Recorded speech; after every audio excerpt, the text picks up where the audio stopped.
again national in scope. Term is indefinite as long as it can be renewed. It can be sold along with the business or licensed so long as you keep control over the quality of the product with which the trademark is used. So what is licensing? Broadly, it's any transaction that conveys rights in intellectual property. Here's a list of possible types of transactions. It's not limited just to a license. It might be used in a merger and acquisition. It is used in pooling agreements for standards technology, franchise agreements, every kind of intellectual property related contract. What's a license? It is a conditional waiver of the right to exclude in patents and trademarks. So you have, as the owner of a patent, the right to exclude others from doing those things. So a license says, I won't exercise that right against the licensee. Of course, trade secrets are not the same form. It is a transfer of the proprietary information to another party, both of them being conditional on payment of money or conditional on some other business term. So we should distinguish the difference between an assignment or a sale. You can sell a patent, which means you're transferring to someone else the right to exclude, or you can license it, which means you're waiving your right to exclude. The structure of licensing depends on what your goal is and where you are in the marketplace. A business does not acquire intellectual property just to hang it on the wall as a symbol of their success. That's a very expensive decoration. Intellectual property is acquired to be used. Now you can use it to prevent your competitor from competing with you in the marketplace, or you can use it to get something else in your business. You can use it to get money. You can convert it into some cash by licensing it or selling it. Or you can use it to get rights from somebody else's technology by a cross-licensing arrangement. You can use it to get leverage in another type of transaction. So it depends on the business goal. You want to protect your market? You don't license, you enforce. You want to expand your market? You license as many people as you want, as possible, so that people who have printer technology, they license the printers because they want to sell the ink cartridges. So they want a lot of people making printers so that they can sell a lot of ink cartridges. In the natural gas business, people develop heaters that use natural gas. They license the heaters because they want to sell the gas. So there's lots of different ways of exploiting the technology for different purposes. If it's a new product, it means there's going to be a lot of cost of development for introducing a new product, for creating a market. So your licensing structure will be different than if it's an established product and you're providing the licensee with the ability to get into the market immediately. If the licensee is rich, you charge more, or you have a different terms than if the licensee is a startup and has no money. If the licensee is known to be, I say cheat here, but let's say not exactly upright, then you have different terms in your license to protect your interest as licensing out than you would if you had a different party. It all depends on your market position, what IP rights you have that are available to you. Now I'm going to go through different types of licenses. You should understand that I have compressed into these slides a 2 or 3 day course. And so I'm not going to be able to hit every point in any detail, but hopefully it'll give you a good outline of these topics. First of all, while not a license, it's worth mentioning that the sale of an intellectual property asset provides is an alternative. You get paid for that sale. You can get paid in one payment, or you can have royalties running, which means you might get the upside if there's a lot of benefit. it conveys to the owner the right to exclude. So sometimes what you want to do is you want to sell the patent. Many universities think in these terms, selling the IP asset by retaining the right to continue to do research. Or a company may sell the patent but retain the right to practice under it, take a license back, if you will, so that they're not later sued by the party that they sold it to. An exclusive license, this is particularly important in some fields like the pharmaceutical industry, where exclusivity is very important. This is a grant to the licensee of the right to exclude under the IP. So you give an exclusive patent license. That licensee really is in a position to exercise that right to exclude others, even the patent owner, unless there's some reservation, because it's a promise by the patent owner not to grant any further licenses. So there's only one licensee. So often is the case is that they grant an exclusive license with a reservation to maintain so that the licensor and the licensee can each practice. Normally the licensee will impose diligence obligation, the licensor will impose diligence obligations so that the licensee has some obligation to exploit the technology, because frequently the consideration, the money that's paid for it, is based on the sales by the licensee. And if the licensee doesn't exploit the technology, there are no sales. So there's contractual obligations that require that. Sometimes in the US particularly, you can call it a license and it may be an assignment. Sometimes you can call it an assignment, it may be a license. The terms of the contract will determine what it is. A non-exclusive license is basically a simple waiver of the right to exclude that you have under the IP rights. This is if you were giving others freedom to operate under the intellectual property. You would just give a non-exclusive license. You can still extract revenue for that. And sometimes non-exclusive licensing is all that's needed. You can give multiple non-exclusive licenses to as many people as want them. And take trademarks, for example, franchises. McDonald's must have 20 million franchises around the world. I don't know how many franchises they store. Each one is a licensee under the trademarks, under the technical information about how to cook French fries, and under the copyrights for all the advertising and everything. And so you have multiple non-exclusive licenses, each of whom pays some fee back to McDonald's for the rights to have that franchise. Licenses are liens on the intellectual property, which means that if you own the patent and you grant a license to someone else, then you sell the patent. The purchaser of the patent buys that patent subject to that license. In the US, there's a concept, actually, it's Latin, caveat emptor, which means buyer beware. Basically, the burden is on the buyer of the patent to determine whether there are any licenses. So, of course, you want to ask the seller whether there are any licenses. Because it could be an exclusive license. You buy the patent subject to a pre-existing exclusive license, and you have nothing. So it would be important to get the appropriate kinds of representations in the contract. There is a concept called a covenant not to sue, or a non-assertion agreement. It is the same thing as a non-exclusive license. You will see people that refuse to take licenses or to give licenses. They'd rather talk about covenant not to sue.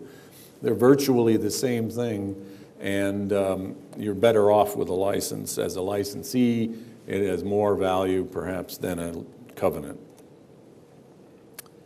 A sublicense is basically a licensee who is appointed as an agent for the patent owner or the technology owner to grant more licenses. So the licensee is appointed to grant further licenses. And this is one way that a company that wants to maximize the distribution of the technology will be able to use its initial licensees as a vehicle for getting more licensees too. I mean, this is a common practice for in situations where the company wants to become a de facto standard.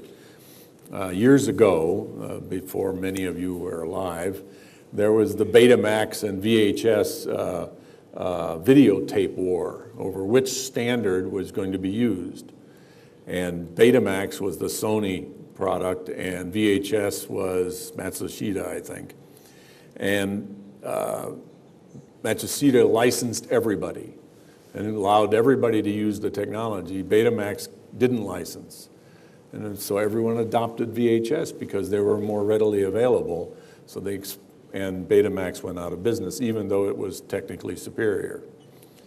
So sublicensing is a vehicle for maximizing the exposure of the technology.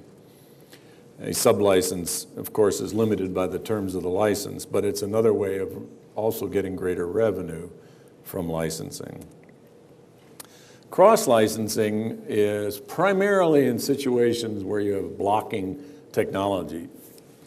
In the simplest terms, let's say I had a patent on a watch, just the watch, and then someone else invented the electric watch.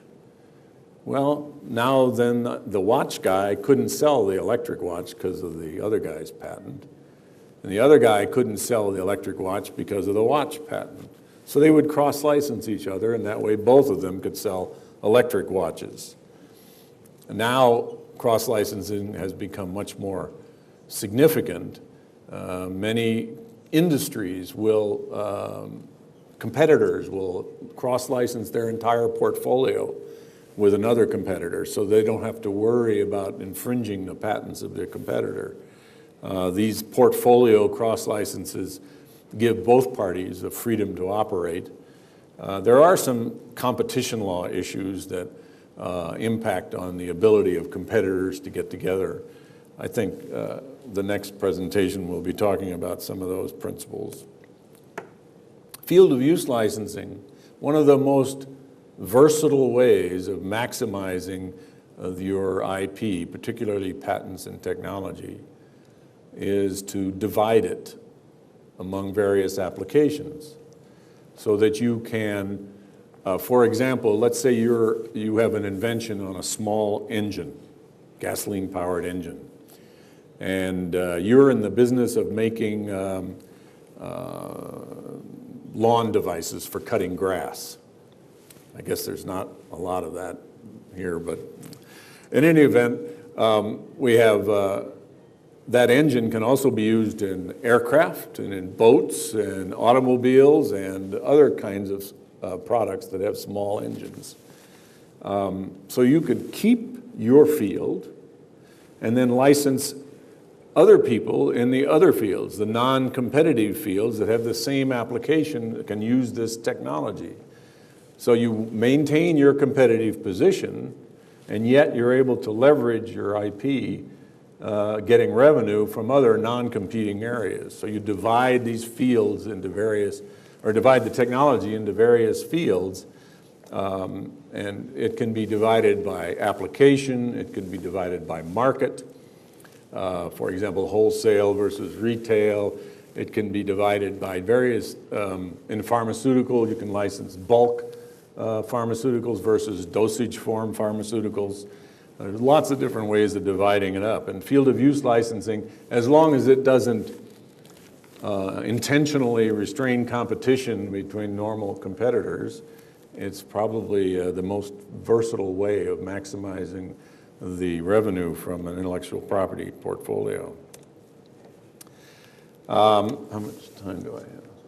2 minutes. Okay, well, so we've talked about some of this already, application of license, leveraging a patent without creating competition. So we grant fields of use. I did that. Expand market by convoyed sales. I mentioned the printer and the selling ink, gas appliances selling gas. Research collaboration between parties in different fields.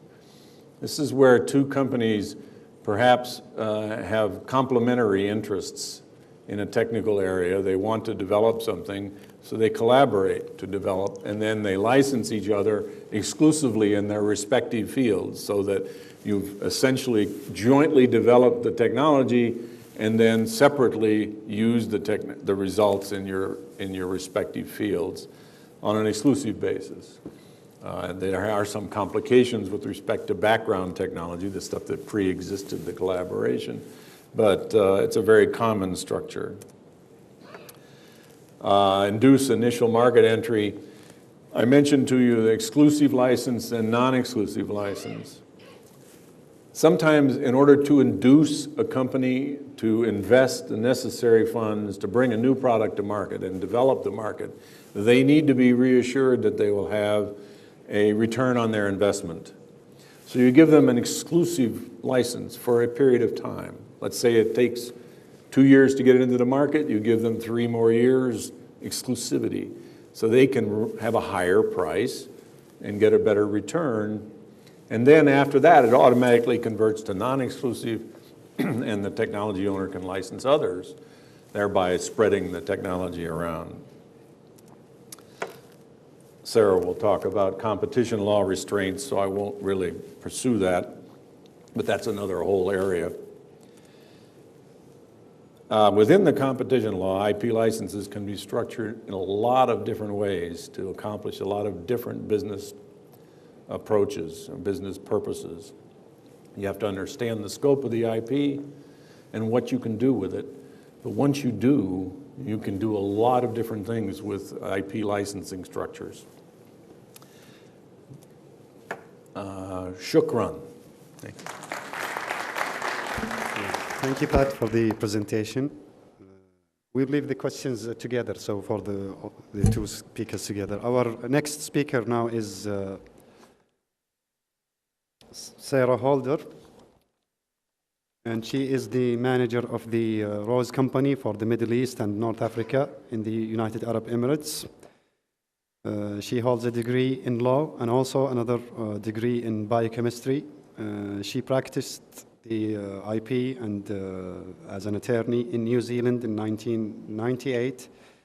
She had many publications and she authored many books, and she will be talking today about the competitiveness law with a perspective from the GCC countries. So please go ahead, Sarah. Thank you. Once again, thank you very much for the opportunity to address you for the second time. I realise this has been a very long day of presentations, not in Arabic, so please bear with my English for one more session. Okay, today I'm just actually going to follow on from Pat's presentation and look a bit more about how there's the interplay between the intellectual property right monopoly and competition law, and I'm going to try and pull in some GCC perspectives into this based on some of my observations and knowledge of the legal regimes in this region. Okay, so we're going to first look at the nature of intellectual property monopolies and then look at this in the context of how technology is exploited.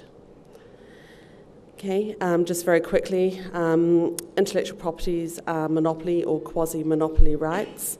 They're generally time-limited. One exception to that is trademarks, which may be renewed indefinitely for 10-year terms generally. And these are also rights that are territorial. So as was discussed yesterday, you must apply for the rights in every territory in which you wish to obtain protection.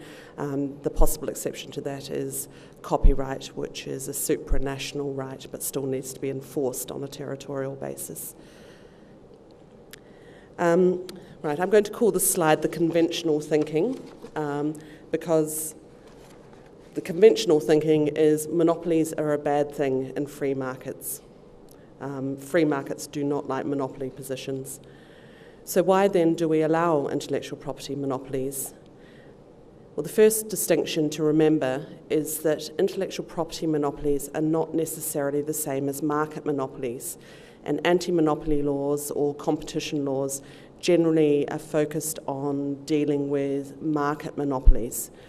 That's not to say that an intellectual property right can't turn into effective market monopoly, but the basic starting position is that they're not market monopolies.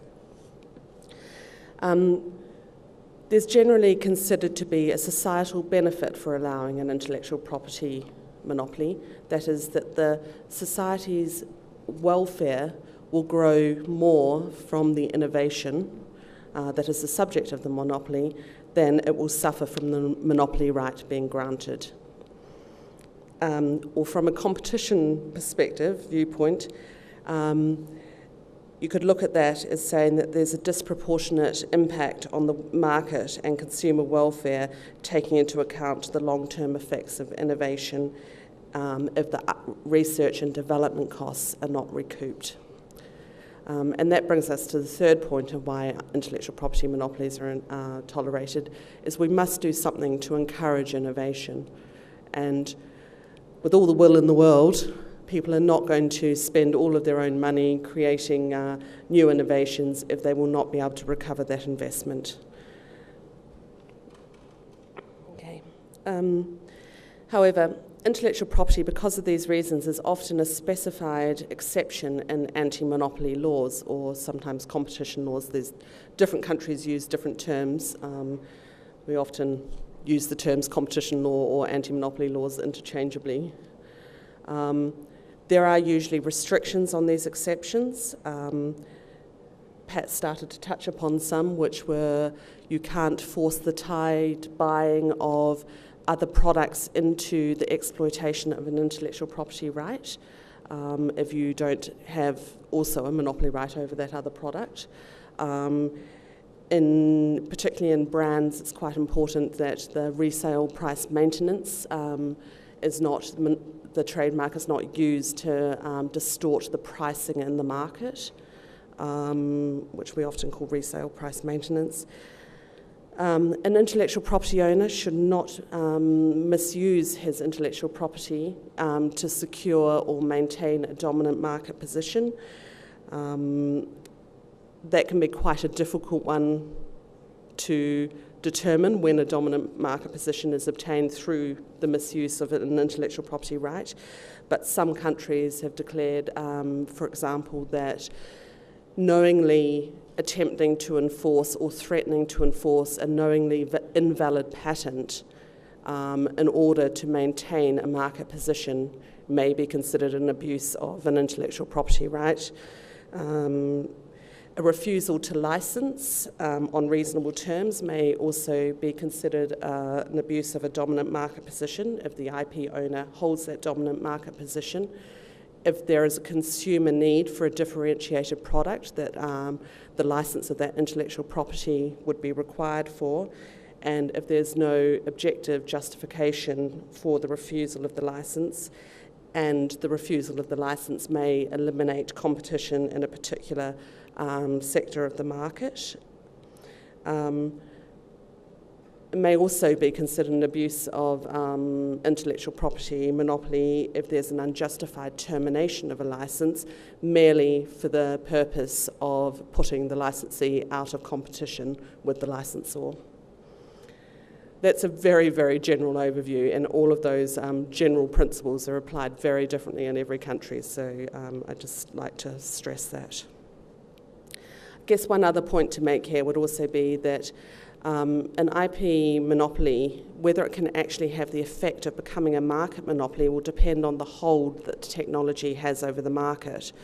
So what is the technology footprint of the specific piece of technology? Or is there another high barrier to entry to that area of technology that would effectively give the IP owner a market monopoly? Okay, just to look at some GCC perspectives on this. There is limited guidance in the legislation regarding restriction on exploitation of intellectual property monopolies. Generally, countries in this region allow freedom to contract, or as I've cleverly put on that slide, freedom to contact. I do mean freedom to contract. So you can put into your license agreement whatever you like, as long as it's within the civil code or the contract laws of the specific country.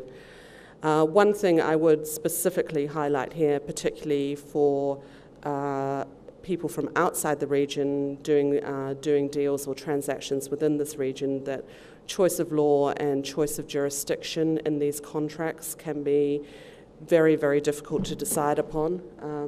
It's quite common that Europeans or Americans would like to choose European or American law, and the courts of their countries or an arbitration centre elsewhere to govern the contract.